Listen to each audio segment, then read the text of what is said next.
வணக்கம் நண்பர்களே, நான் உங்கள் கிச்சா பேசுகிறேன். எறும்புகளின் சரணாகதி. நம்மேல் ஒரு எறும்பு ஊறினால் கூட அடுத்த செகண்டே அது உரு தெரியாமல் நசுங்கிவிடும். ஆனால் இரத்த சுவைக்காக எறும்புகள் மகாபெரிவாளின் பாதங்களில் ஊர்ந்ததையே ஒரு சரணாகதி என்று ஏற்றுக்கொண்ட கருணை மகாபெரிவாளை தவிர வேறு யாருக்கு வரும்? அந்த சம்பவம் பற்றினது தான் இந்த பதிவு உங்களுக்கு பிடிச்சிருந்தா லைக் பண்ணுங்கள், ஷேர் பண்ணுங்கள், கமெண்ட் பண்ணுங்கள். மறக்காமல் பெல் ஐக்கான் கிளிக் பண்ணுங்கள், சப்ஸ்கிரைப் பண்ணுங்கள்.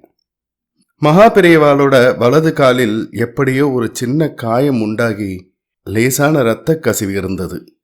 அதில் ஒரு சொட்டு இரத்தம் மாதுளை முத்து போல் இருந்தது. மகாபெரிவாளோ அதை பற்றிய சிந்தனையே இல்லாமல் சுற்றி இருந்தவர்களிடம் பேசிக்கொண்டிருந்தார். ஒரு எறும்பு வந்தது, அந்த காயத்தின் மேல் ஊர்ந்தது. உடனே சங்கேத பாஷை மூலம் செய்தி அனுப்பி கொஞ்ச நேரத்தில் ஒரு படையே சொந்த பந்தங்களோடு மகாபெரிவாளுடைய சரணத்தில் இருந்த இரத்த கசிவை சுவை பார்த்தன. எறும்புகளை தட்டி விடுங்கோ பெரியவா என்று சொல்ல முடியுமா? சுற்றி இருந்த சிஷ்யர்களுக்கோ ஒரே அவஸ்தை. அப்போது மகாபெரிவாளிடம் கொஞ்சம் உரிமை எடுத்துக்கொண்டு பேசக்கூடிய ஒரு பக்தர் வந்தார். உடனே அவரிடம் ரகசியமாக எறும்பை காட்டினார்கள் சிஷ்யர்கள். மகாபெரிவா, காலில் எறும்பு மொய்க்கிறதே என்று பணிவோடு கூறினார் அந்த பக்தர். ஒரு செகண்ட் அருள் நிறைந்த பார்வை பார்த்தார் மகாபெரிவா. விபீஷ்ணன் ராமமூர்த்தியை சரணாகதி பண்ணினான்னு படிச்சிருக்கோம். வாயால சரணாகதின்னு சொன்னான், ஆனா ராமனோட பாதங்களை இறுக்கி கட்டிக்கலை. அப்படி இருந்தும் ராமன் ரொம்ப இரக்கப்பட்டு விபீஷ்ணனுக்கு அடைக்கலம் கொடுத்தான். இப்போ இந்த ராமாயணம் எதற்கு? சிஷ்யர்களின் சந்தேகத்துக்கு விளக்கம் வந்தது. இந்த எறும்புகளோ என் காலையே கெட்டியாய் பிடிச்சுருக்கு.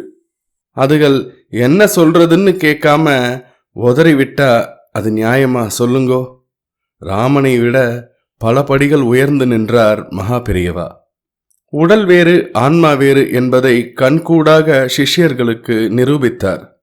இரத்த சுவைக்காக அவை அவருடைய பாதங்களில் ஊர்ந்ததையே ஒரு சரணாகதி என்று ஏற்றுக்கொண்ட கருணை மகாபெரிவாளை தவிர வேறு யாருக்கு வரும்? நம்மேல் ஒரு எறும்பு ஊறினால் கூட அடுத்த செகண்ட் அது உரு தெரியாமல் நசுங்கிவிடும். நமக்கும் நல்லறிவை தர மகாபெரிவாளிடம் பிரார்த்தனைகள் செய்வோம். ஜெய ஜெய சங்கர ஹர ஹர சங்கர. இந்த பதிவு உங்களுக்கு பிடிச்சிருந்தா லைக் பண்ணுங்க, ஷேர் பண்ணுங்க, கமெண்ட் பண்ணுங்க. மறக்காம பெல் ஐக்கான் கிளிக் பண்ணுங்க, சப்ஸ்கிரைப் பண்ணுங்க. நன்றி நண்பர்களே.